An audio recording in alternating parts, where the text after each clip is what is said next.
आज के वीडियो में बात होगी दो शब्दों की, एक है शकील और दूसरा है सकील। शकील शब्द से तो आप परिचित होंगे, कई लोगों का नाम होता है, लेकिन सकील शब्द आप में से बहुत कम लोगों ने सुना होगा, पढ़ा होगा।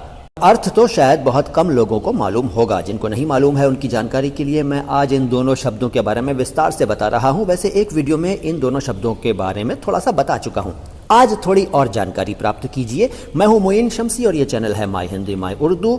हमारे इस वीडियो को अभी लाइक कर दीजिए क्योंकि आप बाद में भूल जाते हैं भाई। और अगर चैनल को सब्सक्राइब नहीं किया तो सब्सक्राइब कर लीजिए और कमेंट बॉक्स में कुछ ना कुछ इस वीडियो को देखने के बाद जरूर लिखिएगा। हमारे सभी वीडियोस को शेयर भी कीजिएगा। तो पहले जिक्र शकील का। शकील शक्ल शब्द से बना है और ये शकील शब्द जो है ये उर्दू का कहलाएगा और इसके कई अर्थ हैं, जैसे कि सुंदर, सौंदर्यपूर्ण, हसीन, खूबसूरत, लुभावना, मनभावन वगैरह।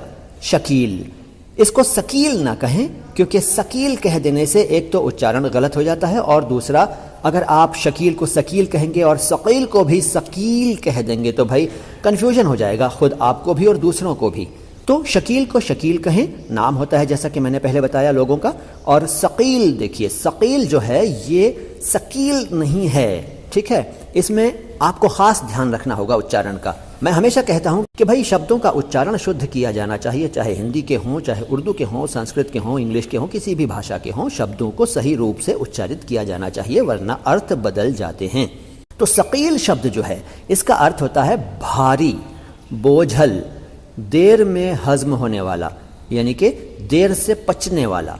आमतौर पर कई चीज़ों के बारे में, खाने की चीज़ों के बारे में इसका इस्तेमाल किया जाता है उर्दू के वाक्यों में, जिनकी तासीर भारी होती है, यानी कि जो देर में हजम होते हैं उनको हम कहते हैं कि भाई ये चीज़ तो सकील है, सकील। तो हमें यकीन है कि अब आप ध्यान रखेंगे सकील और शकील बोलते समय। शकील अलग है, सकील अलग है, अर्थ मैंने आपको विस्तार से बता दिया। इस जानकारी को दूसरों तक भी पहुंचाइए और देखते रहिए माई हिंदी माई उर्दू, क्योंकि जो हम बताते हैं वो कोई नहीं बताता और जैसे हम बताते हैं वैसे कोई नहीं बताता। और शब्दों का शुद्ध उच्चारण तो हमारी विशेषता है ही। इंटरनेट पर आपको बहुत सारे वीडियोस मिल जाएंगे जिनमें उर्दू और हिंदी के शब्दों के बारे में जानकारी दी जा रही होगी, लेकिन उनमें से 90% बताने वालों के उच्चारण खुद के अशुद्ध होते हैं। हमारे यहाँ आपको शुद्ध उच्चारण मिलेगा। तो देखते रहिए माई हिंदी माई उर्दू।